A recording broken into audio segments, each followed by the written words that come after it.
joining in. Totally. It's just But for now, we just wanted to, we decided like this is basically what's happening right now. Everybody's getting on and we're figuring out how we can add value to each other. And I think these are like the best ways to do it right now. And I've been learning a lot by these conversations and speaking to people that I never met. Like a few of you on here I've never met before. And I think this is awesome. And then I don't know how many people are realtors. How many people are in real estate on this chat? Raise your hand. you guys can Okay, so right. everybody, Yeah, there you right? go. You guys can do it. I'm sure we're all in real estate and we're all in different markets, which is also very, very interesting. Some markets are locked down more than others. I feel like we've still been operating like normal, but overall, this is something that we're going to do weekly. You can join in and you can be a part of it. That's what we want. We want to go over what's happening in our business. We've actually been doing it amongst us girls, but we're friends and we talk every day. So I think it's nice to open up this chat for everybody else to join in and see how you can benefit from it and even add to it. So thank you for everybody for joining. We're probably going to do this every Wednesday at 6. I think that's the time that we agree to, right? Yeah. And if there's anything that you want to say or add, you can add it in the chat if you have any questions. We obviously muted everybody for right now, but we definitely want you engaged. And if you have some feedback that you want to say, let us know, raise your hand and you can unmute and just join in because I would love to see what feedback it is. We all have some questions that we kind of ran through the other night and it was so just for us group of friends, it was so good and so valuable. So we're just going to go through those questions that we had and share them with you guys. And then, again, you can give us some feedback.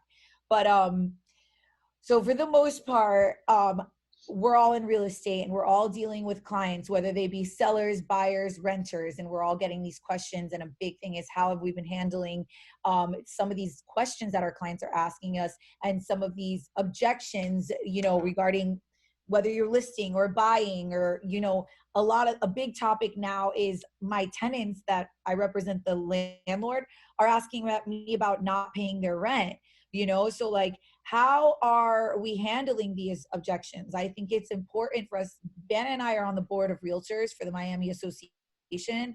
So we have like weekly calls with Florida State and the National Association of Realtors on how to handle these things. Because as a whole, we want to make sure that we're protecting our industry more importantly, right?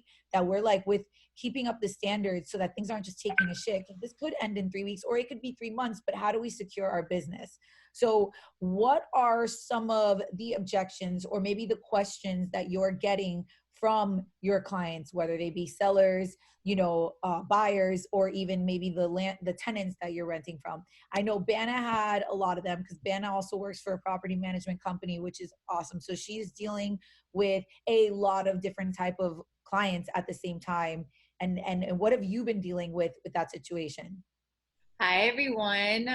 Thank you so much for that amazing B.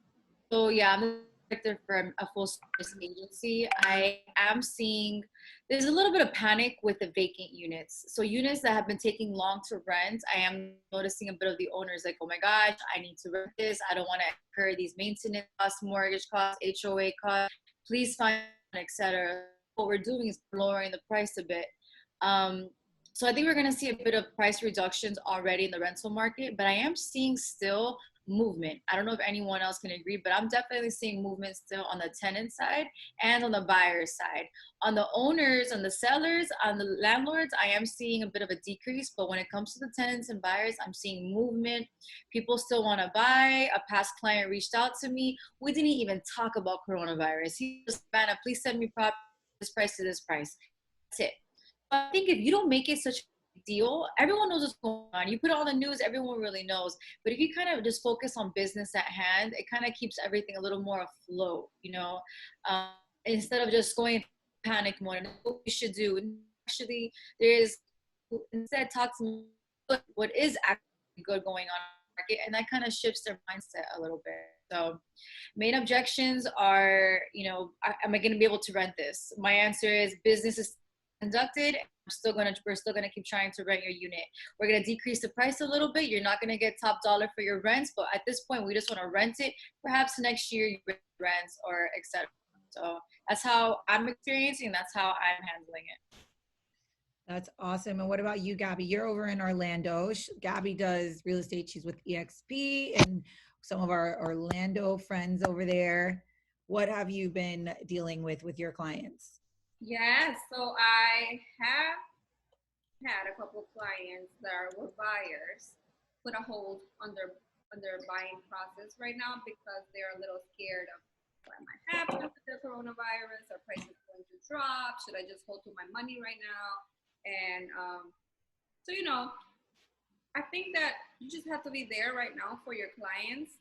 It's not a definite no, which is a good thing. They're just on a hold, right? Because they want to see what's going to happen. Everybody's panicking. So you need to be the voice of reason. You need to also educate your clients and let them know, we're going to get through this. Let's see if you want to wait. I absolutely understand that. Once we get out of this, we'll return to talking about your buying process and see where we are and see where the market is at. But like Vanna said, I also had other clients call in, new clients that they're really, most of them actually are from either upstate, like New York, or like up north, some other states, really, not really here in Orlando. Also, foreign buyers. The only thing with that, for example, today I had a client that's ready to put in an offer. She has already been pre-approved, but I don't know if you guys know, your the foreign national loans got paused for any foreign national loan, is on hold until, why is that not seeing?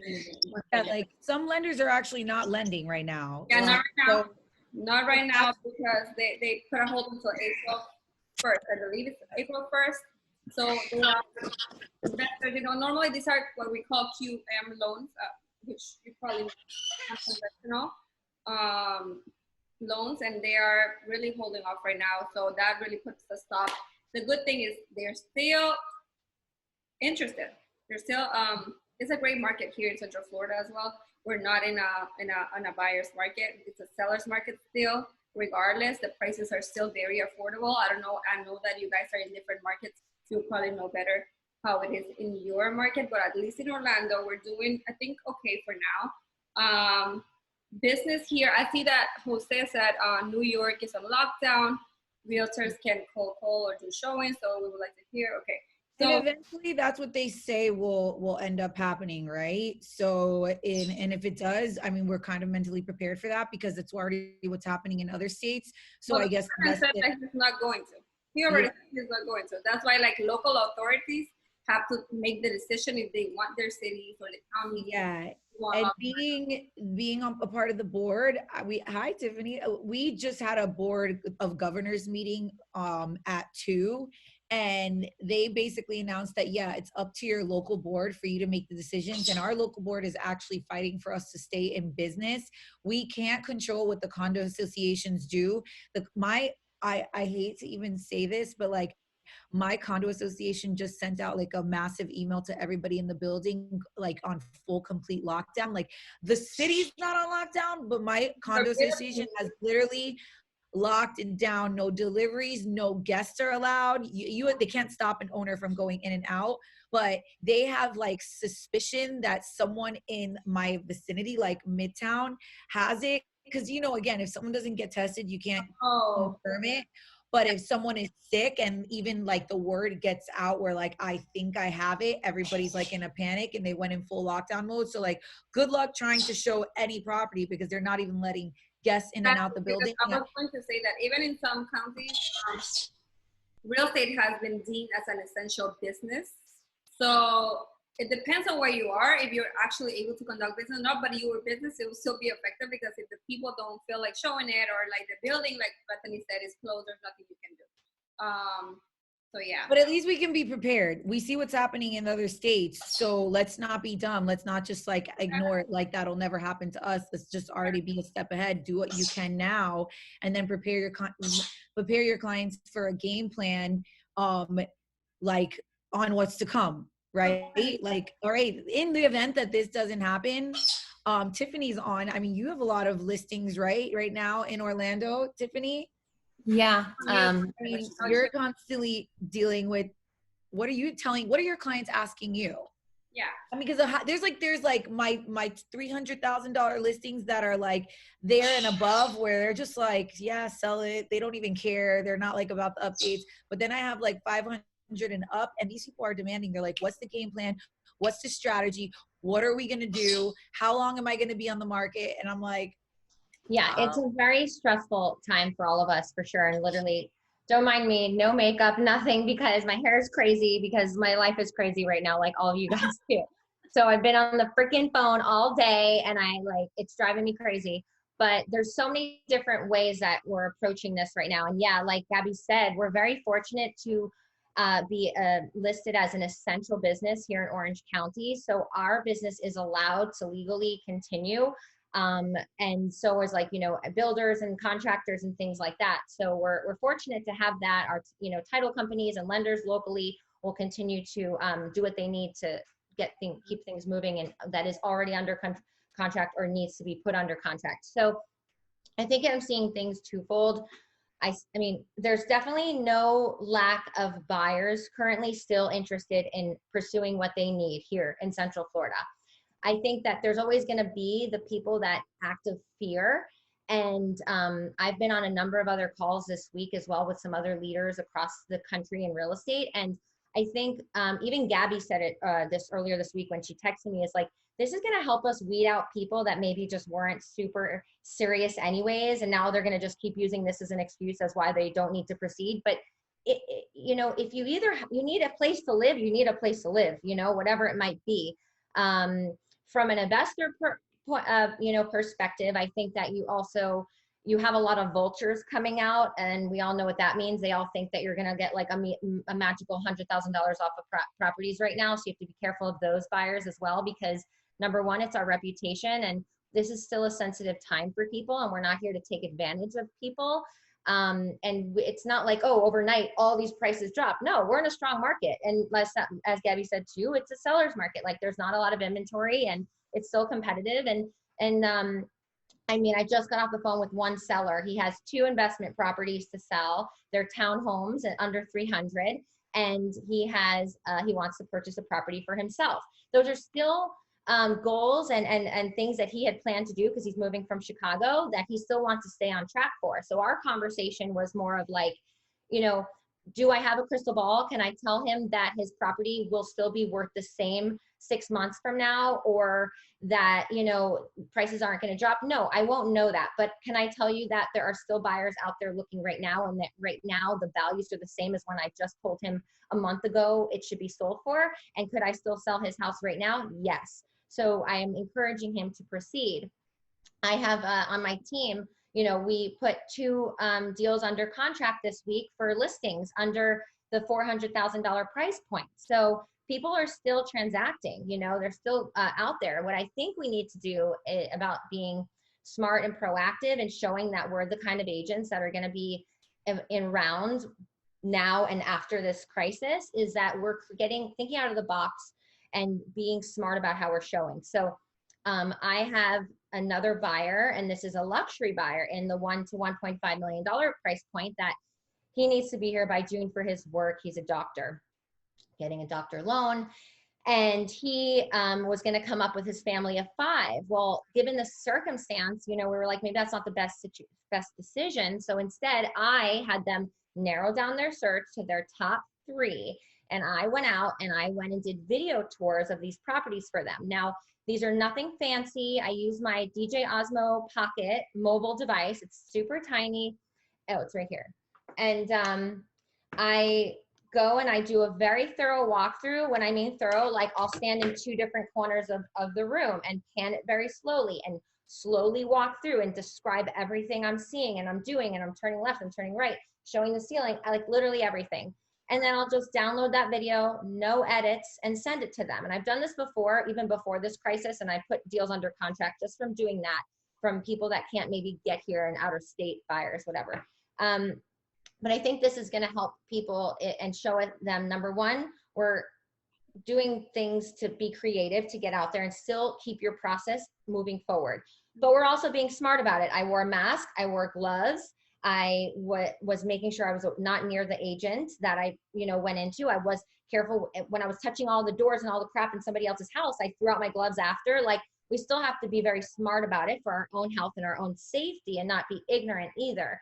So I think that it's about sharing with your network that I can still keep you on track to meet your goals.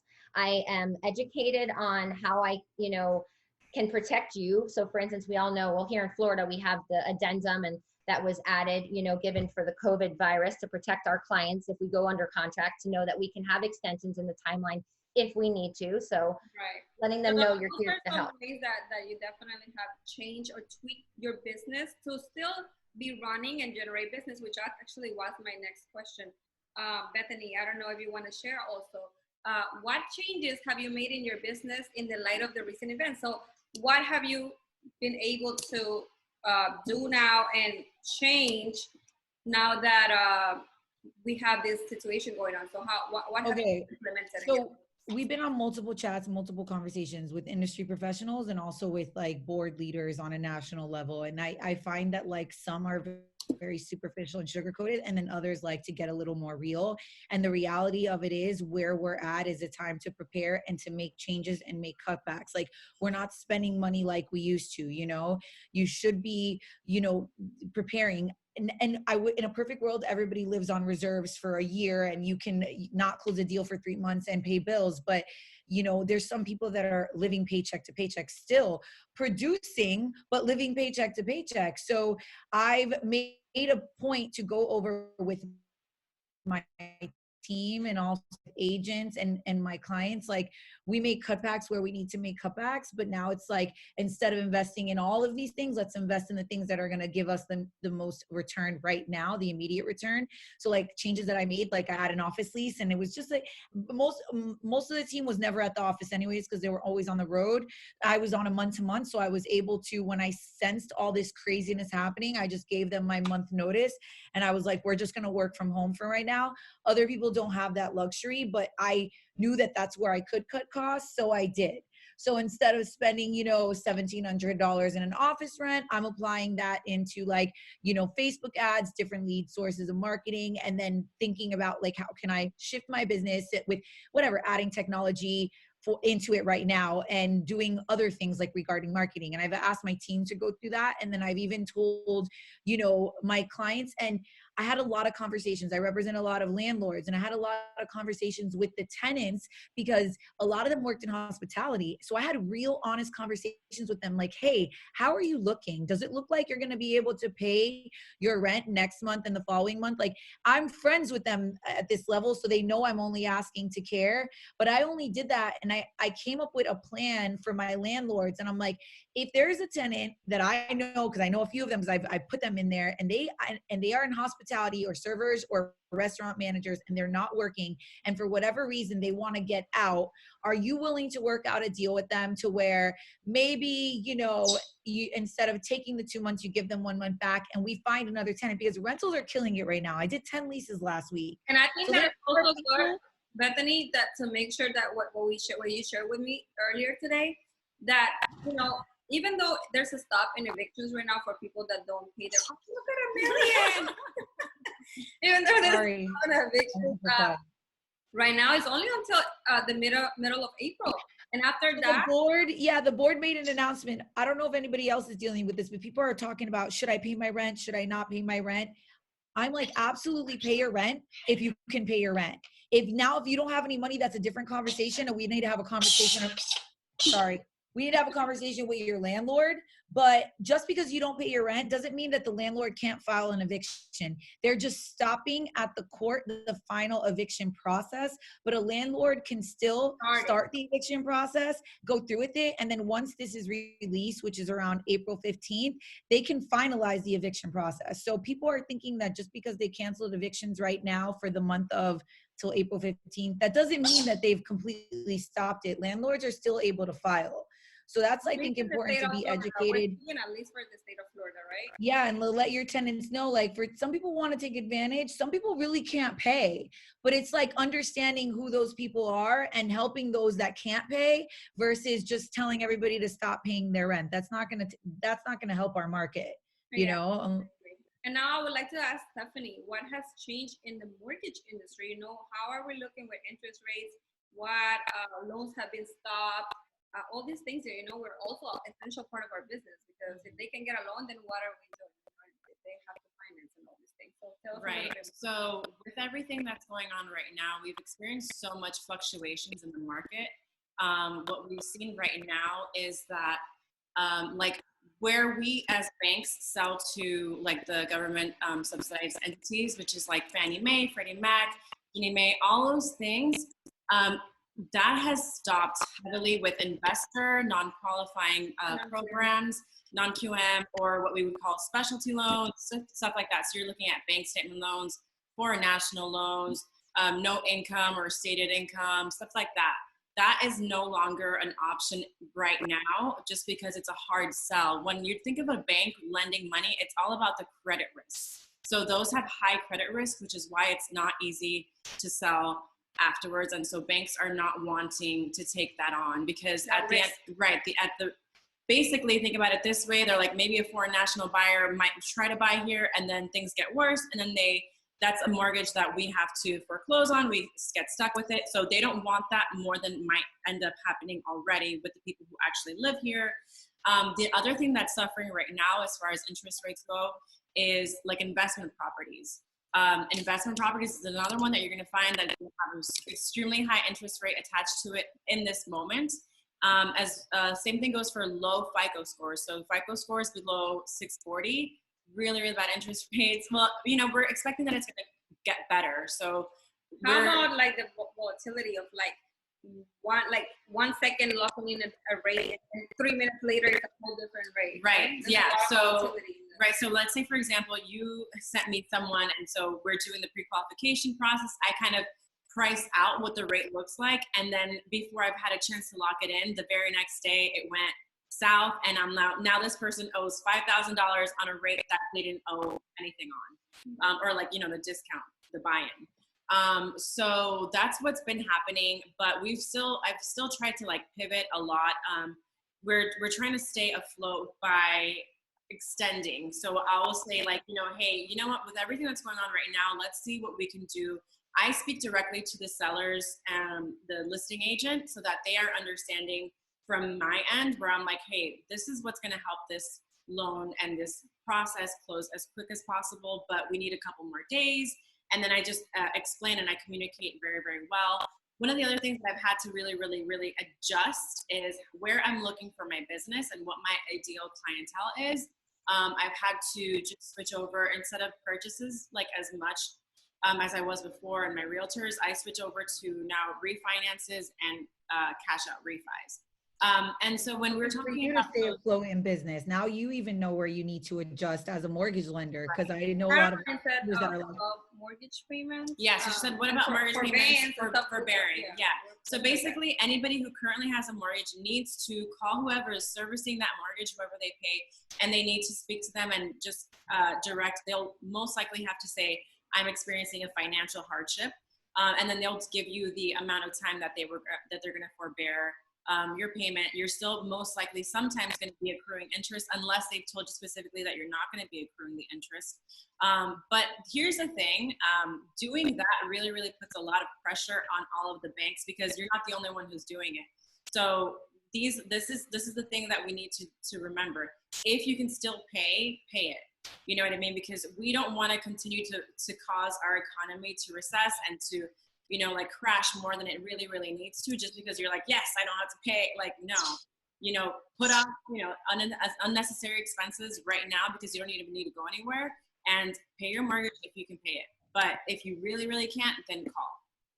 But you know what? There's also other repercussions if you exercise that, right? Because then I think it affects your mortgage history, and I think it can affect future purchases. So that should really be like a last. They're allowing you to have that option, but we want to make it so that people that need that option are taking it. You know, not that everybody's just stopping to pay their mortgage because they can, right? Exactly. Well, Tessa's on. She joined us a little late, but she is on. She was wrapping up the deal. Tessa, where are you? Let's see if she's here. Does she have a camera on? Tessa, are you there?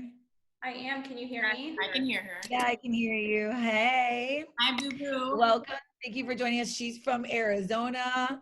She does real estate and digital marketing. So it's a little bit of both worlds that we are realtors, but like let's just face it, like we need to take things digitally, which is what you've been saying all this time. So like I know you're always talking about positivity and just mindset and like like tell I mean, can you just even tap on that? Because I feel like a lot of us mindset, it's like you're realtors, but you're also psychologists at the same time, dealing when people are panicking, right? Oh my gosh, it's so true. I think with anything, when you're running your own business and you have the opportunity to be a thought leader in any industry, it's important to take that leadership role just as you would if you were a manager of a restaurant or a leader of any business, and take that opportunity to lead others in positivity, or in times like this, like take that initiative to take the first step and be the person that starts that way. So I would love to know what some of you guys are doing to stay positive and motivated, because I know for myself, these are like the main DMs that I'm getting right now as people are like starting to freak out, right? Because the first like week or so that this was talked about, we were like, okay, yeah, whatever. We kind of took it a little serious, but not really. But as the days go on, more and more announcements, we're quarantined in our houses, all this kind of craziness, it becomes more and more serious and people start to panic. But whenever you operate from a place of fear or panic, it puts everyone in a bad vibration and it'll throw everything off for your business. And it just kind of is like a bad domino effect. So what are some of the things you're doing to stay positive and motivated? Vanna. Hey, yeah. Hi, Tessa. So for me, it's still business as usual. You know, I'm still in that mindset. I'm just in a different environment, really. I'm in the comfort of my home, which I usually work from home anyway. So not much has changed, really. But when I say business as usual, is I still continue my routine. My routine is I work out in the morning. I'm able to still go for a run, so I do that. I do yoga on my balcony. Now I'm actually setting goals. So now I'm doing like 10 to 20 push-ups a day. Before I could only do like 3. So then now I'm doing 50 crunches instead of the half-assed ones that I do, you know? So now I'm setting certain fitness goals that I really didn't have the time, right? The time that I didn't have before, and now I kind of have it. So fitness has been key, and also really setting goals and intentions for what I want and what am I grateful for. And that way I remove what Tessa was saying, the whole panic and fear thing out of my mindset. Now it's more of abundance, my intentions, my projects, all the things that I wanted to do. In these past couple of weeks, I launched a marketing agency as well. And that I wasn't really able to do when I was in the hustle and bustle. So now I'm just kind of doing things that I wasn't able to do. And that kind of inspires me and keeps me motivated. So doing the things that I wasn't able to do, organizing your contacts, like, you know, I'm going to do my commitment to excellence for NAR. You know, I've been slacking on it. I'm finally going to do it. So I think setting those little milestones in your life kind of keeps you inspired and motivated to accomplish them. Imagine you spend all these 2 months and you don't do anything. That to me is like motivation itself, you know? I mean, that's like, how could we waste this precious time? I mean, like, there's not much that we're doing. I mean, other than trying to make things happen. But is there anybody that hasn't like dealt with anything that we haven't brought up? Any challenges that you want to share with us that we could talk about? Anybody at all? Please feel free to share, because that's what this is all about. Like I said, I felt like this has brought like maybe the worst and the best out in people, you know, where I've seen things that I really honestly didn't expect from people close to me. And I'm just like, you know what, that negative energy, like I can't deal with that right now. There's already so much going on that if that's how you're going to be in a time like this, then I just don't, you know, I'm starting to think like there's certain people that when the shit gets rough, like I might not want to be stuck on that ship with you, you know? So like, I think while being positive and keeping a strong mindset, I think being realistic is one, but also like negativity, it's always so hard. Like we're dealing with what we're dealing with. There's no need to be extra negative or bring extra, you know, like I said, I've seen it on so many levels, but in my mindset, like circles like this, like it shows you in your circle, like those that are really like pushing each other to be better. We say that in life, but it's times like these that you really notice that in the circles that you have, relationships or work friendships. Someone asked a question. I'll jump in for you if you want to I wanted to just tell you also. Yeah. Bethany. What? Go I ahead. was just going to share also that I think it's also important that be careful what you share with other people, because it's already scary enough for all of us to consume all this information. And everybody wants to be the first to like text something. Oh, I just saw this, or I heard this. Well, a lot of it can be fake news, right? And I think that being careful not to like spread that hysteria. And if we do share information, because like, you know, even like Tessa said, like, we're advisors, we're people that people look to. We need to continue to be there for them in that regard, not in a salesy way. Now's not the time to say run, run, run, buy, buy, buy, but educating them. Like if you see my post from today, and for those of you who don't know me, Invest in Orlando FL. But if you see my post from today, it was educating people that, look, I'm paying attention to what's going on in the market. If you are still interested in pursuing your journey, I have ways to protect you. Here's, you know, there's addendums, there's legal language. Like I'm like advising people just to give them information, but not to scare them and not to kind of keep with that hysteria. And again, being very careful to what I share to make sure that it's real information, because too much stuff is just floating out there. Yeah. Absolutely. And what about any deals falling through? Like, I know in our own chats, we've been on the verge of either deals not making it or trying to push them through. Tell me, I know Banna had an experience recently. All right.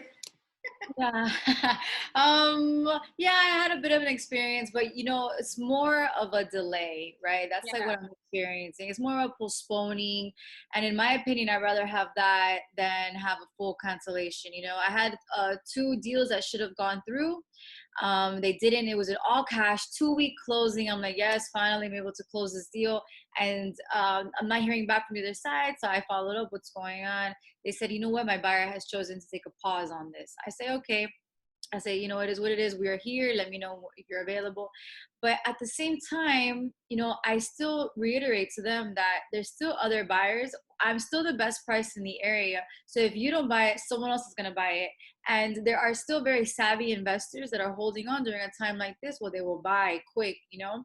So I tried to use that as leverage, but I have seen a bit of a delay. More of a delay in closings than in terms of just straight cancellations, you know. And then I had the other 2 buyers that are ready to go. So it's so interesting how things are playing out, really, you know. I think I heard like a link that Megan, one of our friends, Megan, shared, and I think it was shared all through Compass, Tiffany. So I don't know if you heard this one, but it was from it was in the very beginning, someone in the financial industry talking about how really finding out what the need is, because at the end of the day, now it comes down to what our clients need. If they need to sell, then they need to sell. Then now is the time. If they need to buy, then they need to buy. Now is the time. It's not tomorrow. It doesn't matter about the market. Now it's just like figuring out what their need is and providing them with the answer for that. So it really like it allows you to focus on the people that actually need something. You know, you have a pipeline full of prospects and they all want something, but now it's like, all right, we're going to focus on the people that actually need to do it and encourage them. Like, you can still get what you want.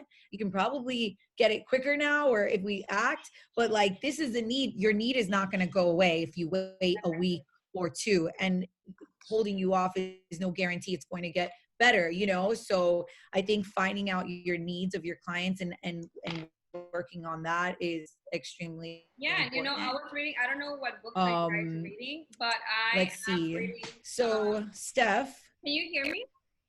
Can you hear me? Yeah, I can hear you. Okay. So I don't know what books are you guys reading, but I'm reading Shift, and it's a really good book to read right now because it really talks about a shifting market and how can we be prepared. And they were talking about, you know, it's not going to be just such a lack of maybe a lack of transactions overall. That means less agents, but you're going to find way more motivated buyers and sellers, because whoever is really still needing to buy right now, they're super motivated. So you need to work on that, you know. So focus on the positive. And like Vanna said, it's just a stop. It's not really, it's a hold, you know. It's not really a no. So keep working on that. And so you guys, Tessa, she's already kind of talked a little bit, but I wanted to kind of shift the focus back a little bit because I've been friends with Tessa almost a year now. I'm such a fan of you. I love you. Instagram friend. Yeah, well, we actually have met in person too now. But yeah, so I love Tessa. I think she's such a rock star. You guys, she's only 23, right? And like absolutely killing it. So amazing across the digital marketing. And so she does know so much about digital platforms, like social medias, just everything. And really like way deeper than that, just how to like do ads, Facebook ads, like she's killing it. And she really, really helps tons of people, and she's here to help us out. I wanted to ask her a couple questions. So Tessa, how can we implement new things like technology to our business to keep us afloat? So this would address this guy's question too, Jose.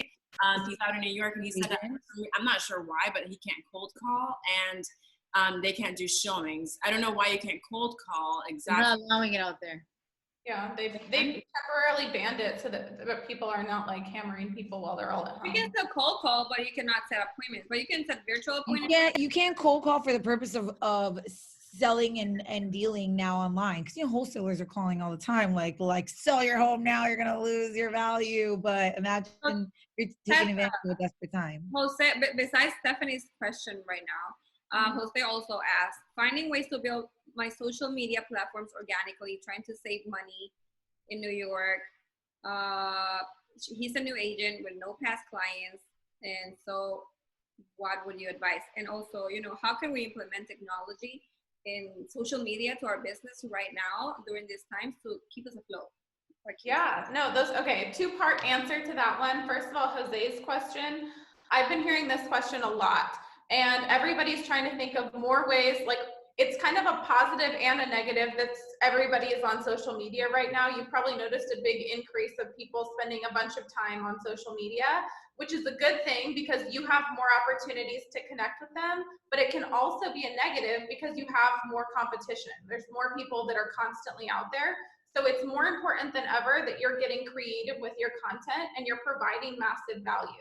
The other part of that is it is kind of a delicate line to walk on right now of like being salesy or pushing these kind of sales or cold calling. That's why these kinds of things are being stopped.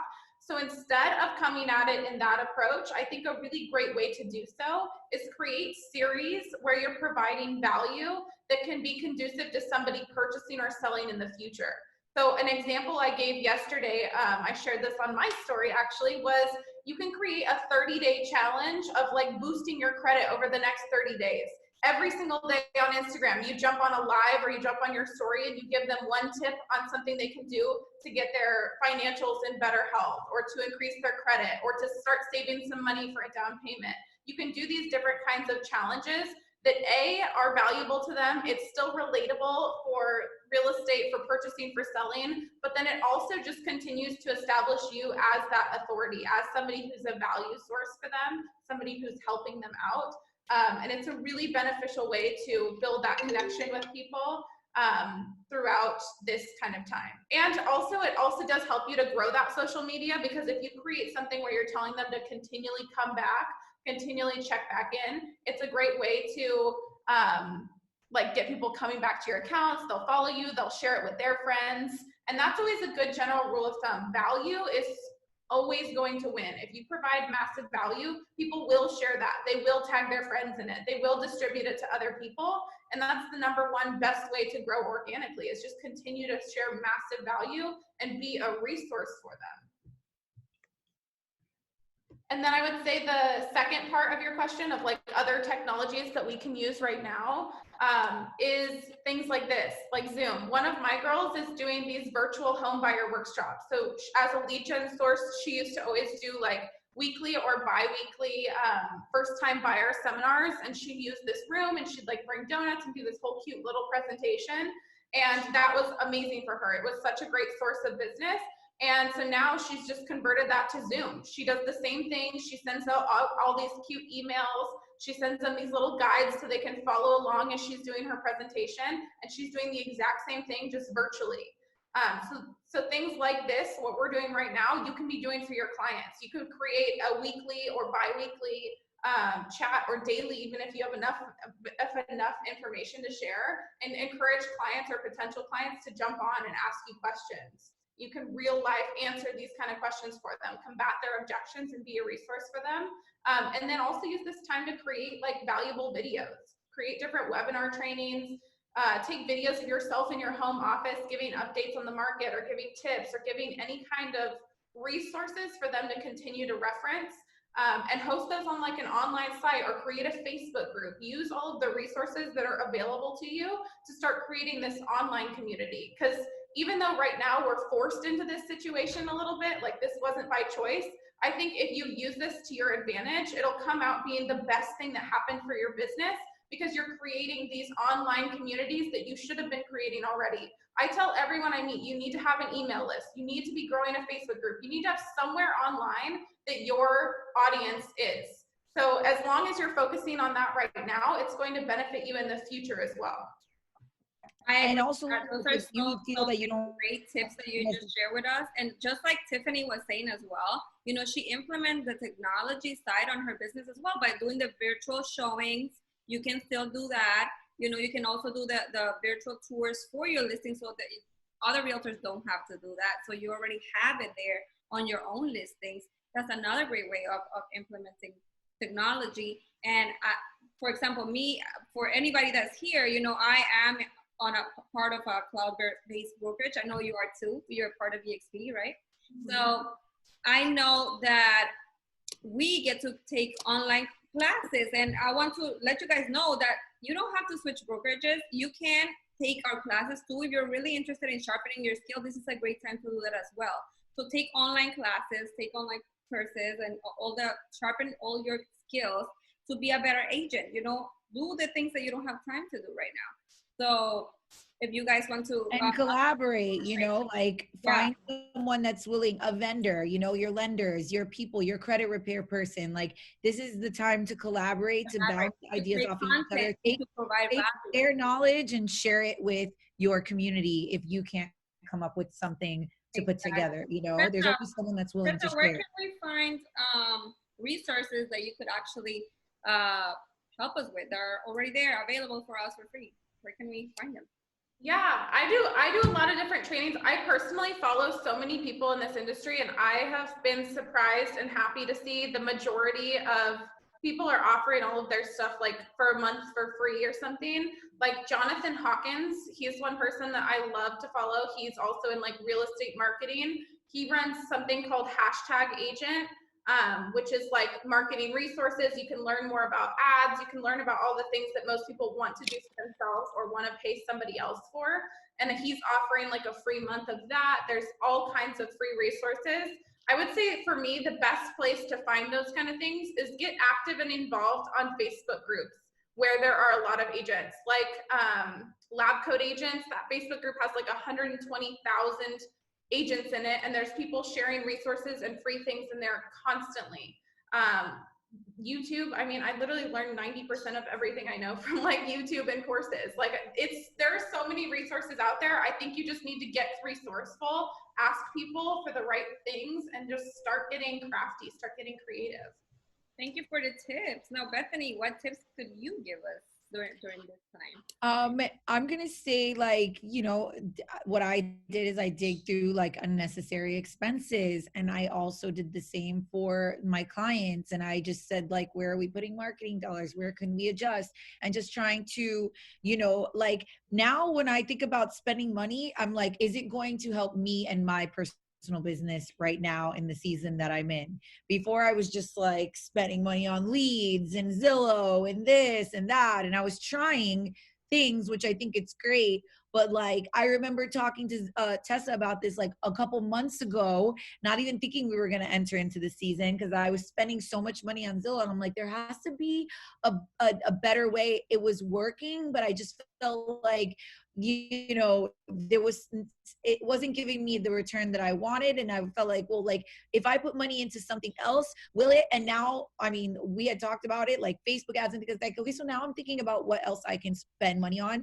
And literally, like, I don't know about you guys, but I had subscriptions rolling on every credit card that were, I don't even use them, you know, and I'm going through and I'm looking at like, when was the last time I logged into that? I had like 15 credits on Audible that I never used. So I went and like really like like dug deep and I'm like, I bought all those books now. I've used all my credits. And now I'm just kind of like adjusting to make sure that I'm able to sell and be who I am and service my clients, but not in desperation, because selling from desperation sometimes is a really tough place to be. And whether you're a new agent or a seasoned agent, once you're in the business for long enough and you're an entrepreneur, you know how to manage yourself and you know that you need to survive. So like, you don't like you, it's hard to live paycheck to paycheck and be able to sell like, oh, whether you buy this home or not. No, when you're living paycheck to paycheck, you're like, buy this freaking home right now. But like, you know, as you grow in the industry, you're like, you can just pick and choose who you want to work with now because you're not desperate. But like at a time like this, I like to say, like, for all of us to be wary of where we're putting our money.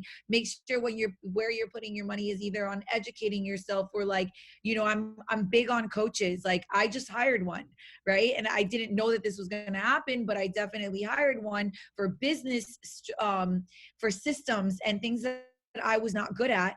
But you know, those things I'm still going to need. I still need to create proper systems for my business and structure. Like that's never going to change no matter where we are in the market. But I'm also not paying for Zillow leads. I'm also not paying for an office anymore. So I have a budget to invest into myself on the things that I've been putting on the back burner for years. Like I do, you know, I tend to do things backwards. I like to try and then like figure it out and go back. But like now it's like creating a foundation and a core with systems and structure. And then, you know, I can go back and get another office and do those things again. So I would just say, like, really look at your expenses at a time like this and where are you putting your money, you know? Yeah. Excellent. Now, Bana, what do you have? What tip do you have for us? So, I mean, you can't do any of these things, these amazing tips, if your mind's not right, right? So I think it's very important to kind of stay focused. Every day you should have a gratitude journal, things that you're grateful for. Get your body moving, stretching, yoga, meditate. Plan your day. You know, every morning I'm waking up around 7 to 8. I work out. At 10 o'clock, I do some marketing, some emails. I maybe take a little nap. I cook myself lunch. Some cooking, you know, something that I never really used to do. Now I'm really doing it, and doing good, cooking good food too. So it's nice I'm able to do those kind of things. So I think mindset is very important. I'm launching my online course next week, and I include some mental health templates. I include some systems templates. So a great tip is to kind of look and see what resources are out there, you know, and like Tessa said, there are deals. I'm offering a great deal on my course next week. Zillow reached out to me to offer me a killer deal. I might just do the opposite of B, and I might just double down on lead gen, because I was able to cut expenses about a month or two ago, so I have some extra money to play with. So I'm actually gonna move forward on that because they're offering me a great deal. So I think right now you can really negotiate certain things, and that goes across the board, even through buyers, right? If a buyer wants to buy, there's a little bit more wiggle room than there was a month ago in offers. You know, a seller might not have taken 550, but maybe now I'll take 525, you know, like, okay, maybe I'll just sell. So I think it's very important. Mental health, see the resources that are out there. I'm one of them. Tessa, everyone, we're all one of them, really. Collaborate, very important. And negotiate, you know, negotiate everything. I would even start calling up like Atlantic Broadband. My internet provider has been slacking. What can you do for me? You know, I might start negotiating here and there because everyone will be very open to it. So those are my tips. Okay, good tips. Now, Steph, what tips do you have for us? All right, guys. So some of the tips that I have, it's more, so we covered mindset, mentality, and everything. You also want to make sure that physically that you're feeling good. So some of the things that I think that really, really help you to fuel yourself forward is staying active. Get a workout in. Let's say you're taking phone calls. Do that while you take a walk around your neighborhood or something like that. Or you know what I mean? Just do stuff to where you are also feeling good about yourself. I know that sometimes I've seen a lot of people just kind of be like, wow, you know, I'm stuck in the house. All I'm doing is sleeping and eating and sleeping and eating and talking about how they're going to gain so much weight or like, oh, you know, all these things. And it's like, no, you know, get up, go walk outside or, you know, go to your yard or wherever it is, get your workout in, get your physical activity going, your endorphins going, and get creative. You know what I mean? Because that's what's going to be able to help you in this moment is to, like, get the creativity to really identify what opportunities could you be taking advantage of in this moment.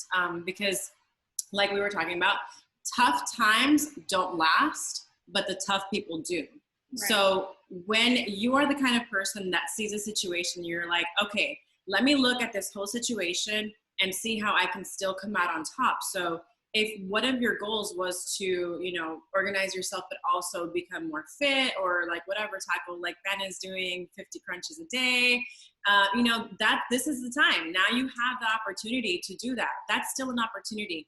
Don't miss your opportunities to really, really hone in on the things that you want to do for yourself, because it's all about being the person that you want to be.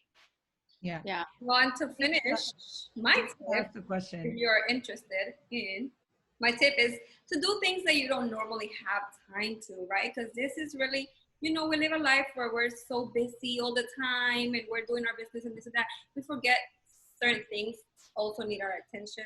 So it could be family wise, it could be a home project, it could be your business. If it's your business, what I would recommend is, now that you have time, look at your systems, look at how you do things, your strategies, what are your goals, restructure, see if, look, we're 3 months in already. What did you set? What were your intentions and your goals at the beginning of the year when we set the New Year's goals and resolutions?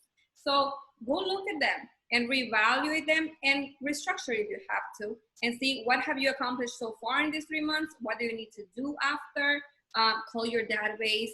That is important. Now you have the time. Normally we don't have the time to call our clients because we're so busy. Call them and check on them. Create that relationship. Remember that this is a relationship business that we're in. So call them. Now you have the time. There's no excuse. So, and answering the question that Teresa had, it says, Bethany, you spoke about investing into Zillow. Oh, by the way, before Bethany answers, really read Shift. I really recommend the book Shift because it tells you all the answers, what to do in times right now like this. We have prospecting and we have marketing, right? Two different things. In times like this, obviously marketing, you're putting ads there to get people to come to you. But during times like this, you need to go to the people. So prospecting is what you need to focus on. And I don't know if Bethany would like to add to that. Well, like I'll tell you, I got 2 rental listings recently. And it was because, so I had tenants that I represented the renter, right? I had no relationship with the landlord. And it's been like, a couple years now. What happened was this is what a lack of follow-up that realtors have. So when I rented this tenant the unit, it was listed by a realtor, right? My client wants to move. He's been at this rental for 2 years. He wants to move. He's like, help me find a new place. And I said, okay, great. Did you tell your landlord? He's like, yeah.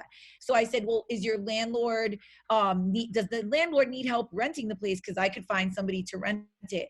Well, I ended up getting on a call with his landlord, and the realtor that was originally listing it hadn't reached out to the landlord in the 2 years that my tenant has been there. Not one follow-up, not one check-in, not even to ask if he wanted to renew again for the second year. I guess once my tenant and the landlord just built a relationship, that listing agent just kind of removed himself. So you know what? I'm listing the property now.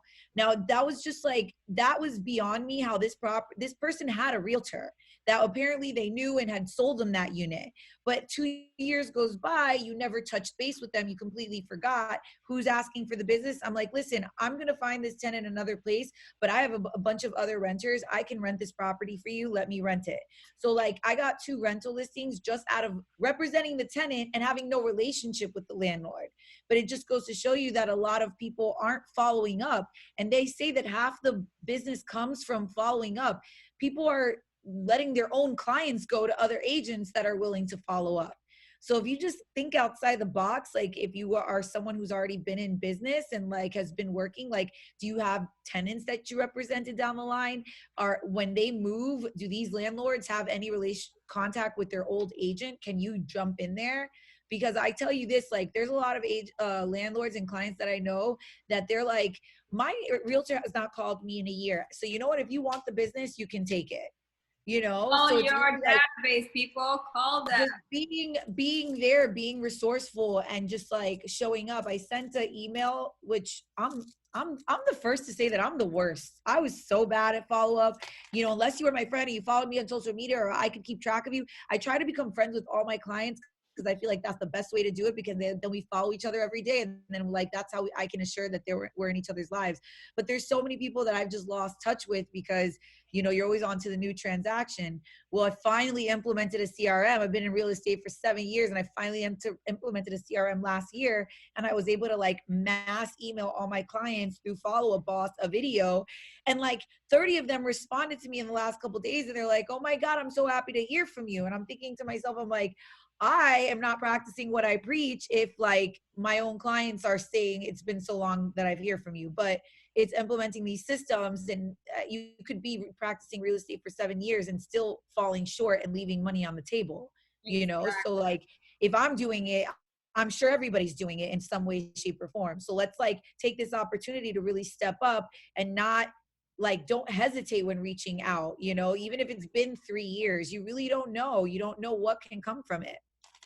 Exactly. Tiffany, I mean, Bethany and Tiffany, you guys, your names always, I'm always, I get Bethany, confused. Tiffany, and Stephanie. Can you ask Bethany, can you hear me? Do you use Follow Up Boss, and then for your videos, are you using BombBomb to send those? Yeah. So I've been paying for BombBomb, and the only reason I bought BombBomb is because it's great for virtual tours. So I have a lot of relocation clients. So whenever I want to do a showing and show them virtually, I would just send them a BombBomb video, because you get 45 minutes of HD. It's better than the, you know, iMovie or text.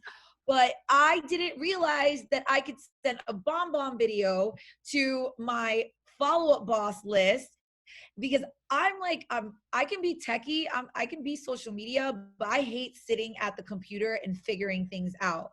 Well, I've been in this apartment for the last like 3 days, and I'm forced to like get on the computer and figure these things out. Things that Tessa's been telling me for the last year that I've known her, things that my friends have been telling me. Banna's used Follow Up Boss before. She was trying to teach me how to use it.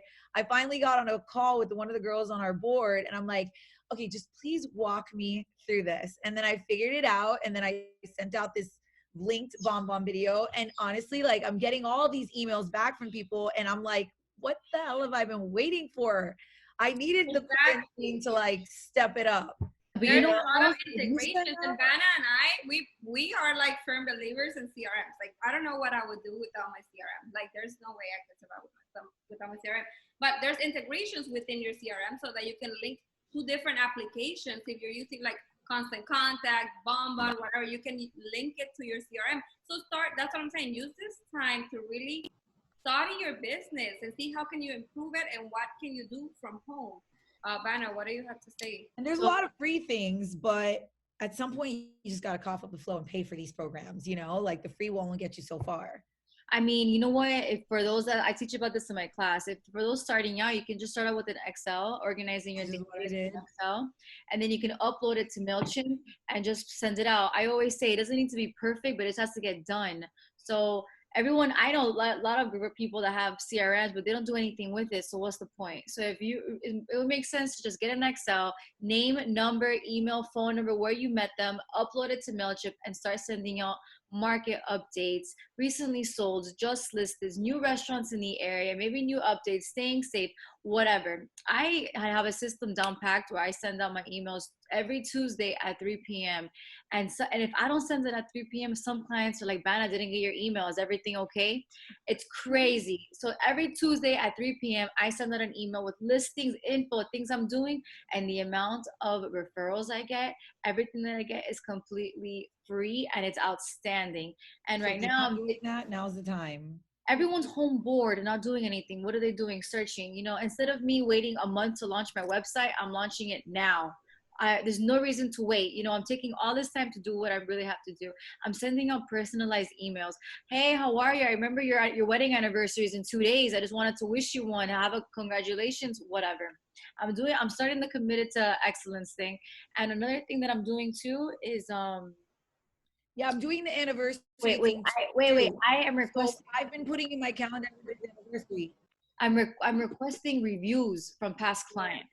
Yeah. So that has been outstanding. So for the last like 5 days, I've been posting one almost every day, and my clients are like, "Yeah, Vanna, no problem." As opposed to 3 weeks ago, they're like, "Oh my God, I have nothing. I'm so crazy, nothing to do." So now they have all this time to do these reviews, and the reviews have been amazing. Like, Vanna's the best realtor. That sounds awesome, Benna. Like, so here's my question, and it's super simple. So social survey? So I get that. I have social survey, but I also know that Google reviews could, so if I had to choose which one to ask them to write a review on, which one would you say was probably the best one between social survey or a Google review? There's another one. There's another one called, I think, Rate My Agent, and that it blasts out to all platforms. So By the way, I personally prefer a Google review. I like Zillow. What's the first thing they're gonna do? They're gonna Google you. That's the first thing they're gonna do. So I would recommend you use Google if you are part of your. At least in Miami and Orlando, we have HomeSnap that is linked to our. I'm not so big in Miami yet. And HomeSnap is linked to Google. So if you go through HomeSnap, you don't have to go through Google. You just got to send them that link on your HomeSnap, and it's automatically connects to Google. I think that's what you can do. I agree with that, but I'm looking more into, because people are looking for properties through Zillow too. So we can do that Zillow too. And what I like about it is that I'll link my Zillow profile and I send it out, and then on that profile about me, my info, all of that, it's right on there. But it's a double. Let me tell you something. It's a double-edged sword because you're giving Zillow the power, and do you know that Zillow is becoming the agent? I know. I understand all of that. So you don't want to send all your business through Zillow. If anything, you can send Zillow your reviews from Google, and they'll link them for you. Yeah. But don't send everything to Zillow, because then you're giving them the power to, I dabble it out. I have some on Realtor.com. I have some on Zillow. I have some on my own website. It's really whatever works for you, right? The good thing about Google is you can send it to any other platform and they'll repost for you. I actually heard that they had put a stop to Google and Yelp reviews for right now. I don't know why, but I heard that in another chat that I was in today. I think it's better for title companies, for attorneys. For everybody, because they're going to Google you regardless. Like the first thing you do, what are you going to do? Do you go to Zillow.com to find a real? No, you're going to Google it. So, that's just how it is nowadays. If anybody hasn't set up your Google business page, like you need to get on that. It's free. You set up your Google business page. It's like having a real storefront on Google. Yep. It's something that we should all have. I mean, I'm pretty sure we have them on here. Yes, we will have this reviews too. Yeah, I'm sorry. Yeah, Jose, we will have this. We have this recording, so we'll upload it to YouTube so you can watch the whole thing again if you missed something. And we're gonna do it. If you have any questions, maybe something that we didn't touch on at all, just feel free to ask away or share. I like to be respectful of people's time. It's 7 o'clock, and if anybody wants to share anything, let us know. I know Stevie's on here, and she's been killing it with like her little marketing material and everything like that. I'm working on mine actually, which has like been on the back burner forever. So, and then Vanna has a lead gen class. Her class is actually awesome. And I'd love to say that I was a part of the first one ever. And I'm so proud of her because now she's been teaching it all over in different cities and she's got it online now. So definitely check out her lead gen class. I'm going to put the link now. It's really evolved. We have templates, we have quizzes. It's like really, really, really amazing. So that's awesome. And I love what I see. Like a lot of us, I follow on social media. And I love seeing like the growth in our business, going from like new agent to like doing your first class to now taking your class online. And it just makes me so happy because I'm like, yes, back when I first started real estate, it was not like this. People were not supportive. No one wanted to help me. I had to figure out everything on my own. There weren't like women's groups or, empowering each other in like masterminds. Like none of that existed. Everybody just wanted my money and then they wanted to take the deal and do it themselves and not teach me anything. Wow. So I'm so thankful for these opportunities. And I'd be farther if I had more of this when I first started. I tell you that. I think that's great too, Bethany. I wanted to point out to you guys also that was brought to my attention. I think it's valuable to consider this and think about this. And I know that some of you girls are already doing this in your own way. But right now, we have so much uncertainty. And listen, I have a very strong business and I'm very blessed and grateful for the business that I currently have, right? But also thinking about ways to continue to diversify our income, right? I think Bethany has said things like this, like she has an incredible platform for women. And, a number of you ladies have your platforms and you're building out. Vanna, she has her teaching, like it's amazing. So having those additional streams of income to diversify, in the sense that, you know, if this real estate does slow down for us, we have other things. I just came across something really awesome. I'm looking into it to see if it's something that is worth getting into. And if it is, I'll share more with you guys. It's actually in the apparel industry, which is the industry I used to be in, and is something I'm super passionate about.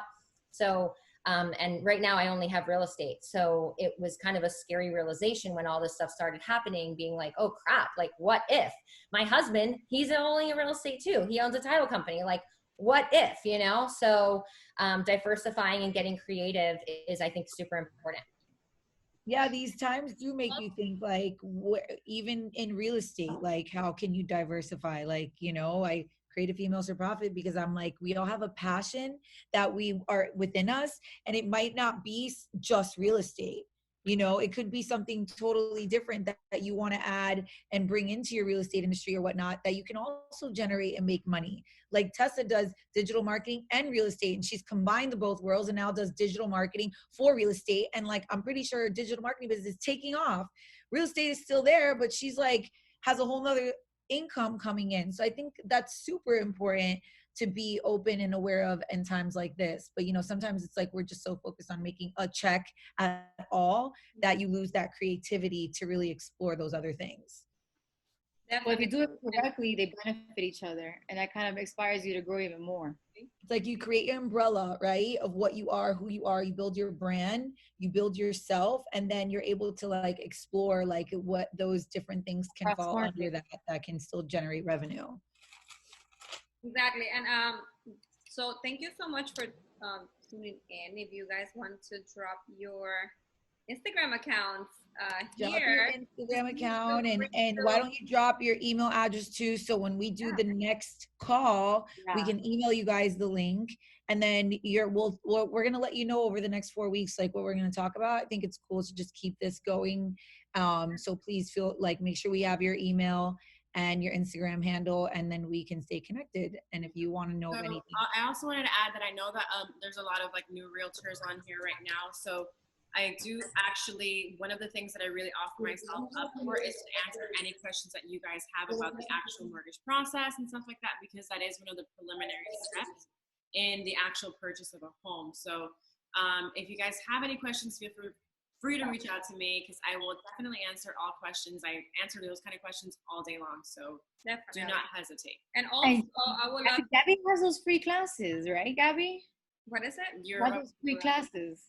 Yeah, so I am trying to implement the new agent bootcamp, bringing it to a webinar base so that you don't have to come in person, because I did have, we had in-person classes every single month for new agents, so you could jumpstart your business.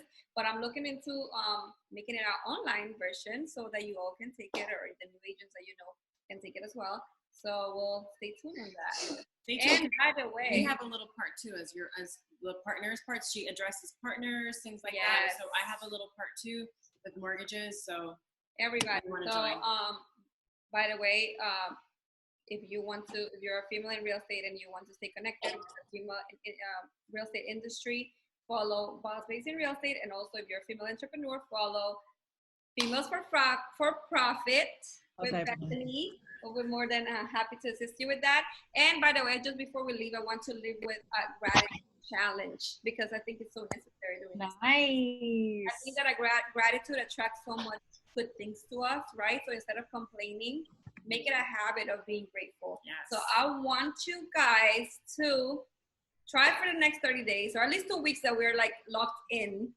to find 3 to 5 things different each day that you're grateful for, and really meditate and really feel them, and just experience that gratitude. Spirit will attract great things to you. So yeah, on that note, thank you for tuning in. It was a pleasure, and I'm glad to at least I got to. Thank you guys for joining. It was so nice to have you. And if you ever need anything, please feel free to come to us. Yes, Caroline, mine is StephanieM.homeloans. Yes, I put it in there. I put everybody's Instagram. Scroll up because it's up there. Yeah. So perfect. Okay, we'll add your friend too, Jose. Thank you for tuning in. We'll see you next time. Bye. Bye. Bye.